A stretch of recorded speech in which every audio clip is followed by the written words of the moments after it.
aayadda 110 oo ka mid ah suuratu Taaha إن الحمد لله نحمده ونستعينه ونستغفره ونستهديه ونعوذ بالله من شرور أنفسنا ومن سيئات أعمالنا من يهده الله فلا مضل له ومن يضلل فلا هادي له وأشهد أن لا إله إلا الله وحده لا شريك له وأشهد أن محمدا عبده ورسوله صلى الله عليه وعلى آله وأصحابه ومن تبعهم بإحسان إلى يوم الدين وسلم تسليما رب اشرح لي صدري ويسر لي أمري واحلل عقدة من لساني يفقه قولي أما بعد إلهي سبحانه وتعالى وحو كصور رمي قرآن كريم شرفت بدن إلهي وكسو دجين نبي الله محمد هي إني واجب كتهاي مخلوق وإني رميان وأي كل رغمان هي عدة كتشي ستة قرآن كحقه rumayn weyda ee ku dhaqmi weyda maalinta qiyaamaha inay dambi aad u culus iyadoo sida soo xaadirayso oo dabeedna ilaahay cadaab kaga abaal marinayo uu ku waarayo qofku nacuud billahi min ciqaabi waxa kale ilaahay subhanahu wa ta'ala tilmaamay cadaabka iyo dambiga inay xambaaranayaan maalinta ilaahay subhanahu wa ta'ala suurta uu afuufayo ee makhluuq oo dhan leesu wada keenayo iyaga oo dadka gaalada ah maalintaas oo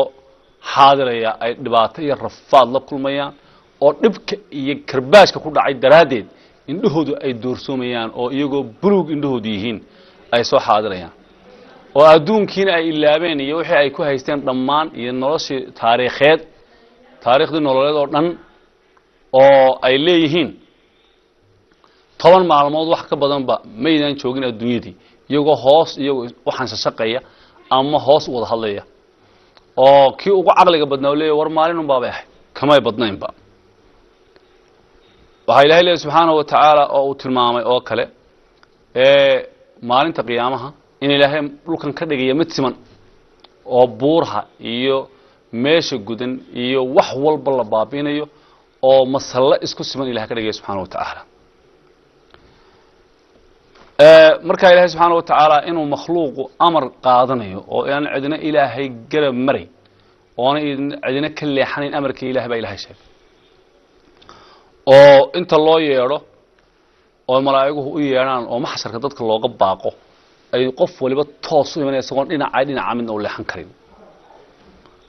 waxa kale ilaahay subhanahu wa ta'ala tilmaamay wax hadli kara inaanu jiro oo cid waliba ay shib tahay oo hamsan wixii la maqlaa uu yahay jaandhowga kaba يتشقفت waxa kale ilaahay subhanahu wa ta'ala soo tilmaamay in cid erga anfacaysa aanay jirin hadaan ergada ilaahay subhanahu wa ta'ala ogolaan waliba oo in loo ergeeyo qof makhluuq ah hadii aanu ilaahay u ogolaan qof ilaahay u ogolaado ma loo ergeyn kali karaa oo loo ergeyn karaa waxa kale oo erge geli kara qof hadalkiisa ilaahay ka raali noqdo inuu wuxuu ku hadlayo wuxuu ku ergeynay ayuun baa hadli karaa halkan ilaahay subhanahu wa ta'ala wuxuu ku tilmaamayaa inuu ilaahay og yahay dhammaan makhluuqa wixii adduunka ay ku soo mareen iyo wixii aakhiro ay ku socdaan ee ka horeeya wuxuu yahay dadkuna inaan makhluuq ilaahay ogaan karin bay halkan ku sheegay waxa kale ilaahay subhanahu wa ta'ala tilmaamayaa in wajiyada adoomadu ilaahay ay hoggaansiin maalinta qiyaamaha cid diidaysa iyo cid amar diidaysa iyo cid madaxa kor u taagaysa inaan jirin maanta bay ilaahay baa loo hoggaansiyaa ilaah baa makhluuqa maamula laakiin maalintaasi si dhab ah ilaahay la isugu dhibay subhanahu wa ta'ala qofka amal wanaagsan la yimidna wax dhib iyo cabsi oo ka baqanaya ma jiro lagu ciqaabay dambi aanu lahayn amal lahaan laga nusqaamin maayo waxa ilaahay subhanahu wa ta'ala oo sheegay quraankan kariimka ah inuu yahay quraan luqada carabiga ku yimid oo ilaahay subhanahu wa ta'ala soo dejiyay oo mucjizo in la rumeeyana ay waajib tahay waxa ilaahay leeyahay yaclamu ilaahay uu og yahay ma bayn aydiin makhluuqa waxa ka horeeya ee ay soo dhaafeen adduunyada ay kaga yimaadeen baa ilaahay og oo yaani wixii ay niyadooda ku jiray ee iimaana ama gaalnimo ama amal wanaagsan ama amal xun iyo acmaasha xubnaha ay ka qabanayeen ee muuqatay ilaahay subhanahu wa ta'ala uu ka warhaya wama khalfahum waxa ka dambeeyay aakhira ugu tagayaan iyo xisaab iyo waxyaal iyo xaalku soo noqonay ilaahay waa og yahay walaa yuxiituuna ma koobi karaan bihi ilaahay cilman aqoon kuma koobi karaan ilaahay sifaadkiisa iyo daatadiisa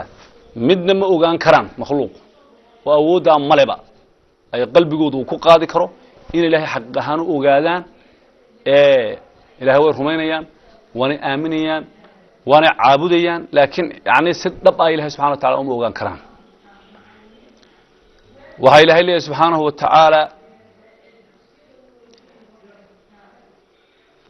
وعنت وحي أهجان سنتي مالين قيامة الوجوه وجيد مخلوق للحي الله النول بأهجان سنتي القيوم التلية مخلوق معمولة وقد خاب واحد قول دريستي من قفك حمل قاضى ظلما قردر قفك قاضى الدنب قاله قالوا بقى قول در الله كل مالين قيامة ومن يعمل من الصالحات qofka la yimaada acmaasha wanaagsan ee cibaadada ah huwa isagoo mu'min ilaahay rumaysan iimaan dhab ah oo ilaahay u gaar ah falaa yakhaafu dhulman gardarra ka baqan maayo lagu gardaroodo oo dembi aan lahayn lagu ciqaabo walaa hadman nusqaan ka yaabi maayo amal iyo khayr laha laga nusqaamiyo oo la siin waayo wakadalika saanu u soo dejina aayadahan حق كاغا ورمي قصص الأنبياء قلنا كتشران أيان أنزلناه قرآن كأسود جنا قرآنا عربيا يسوى قرآن عربيات أو قرآن كان قرآن عربيات أو فصيحة أو معجزة وصرفنا فيه وحن كعل لنا قرآنك وصرفنا وحن كعل عليني أو إن بدن إيا جواب بدن إيا جورب بدن كهذا فيه قرآنك الوعيدة wax cabsi gelin ah oo makhluuqa lagu cabsi gelinayo ciqaabka ilaahay dhibaatada ka dambaysa la'allahum yattaqun si ilaahay uga baqaan oo yuhdithu amma inuu quraanku ku soo kordhiyo lahum iyaga dhikran inuu xus ku soo kordhiyo oo quraanku qalbigooda uu geliyo xus inuu geliyo oo ilaahay ku xasuustaan oo ciqaabka ilaahay subhanahu wa ta'ala kaga badbaadaan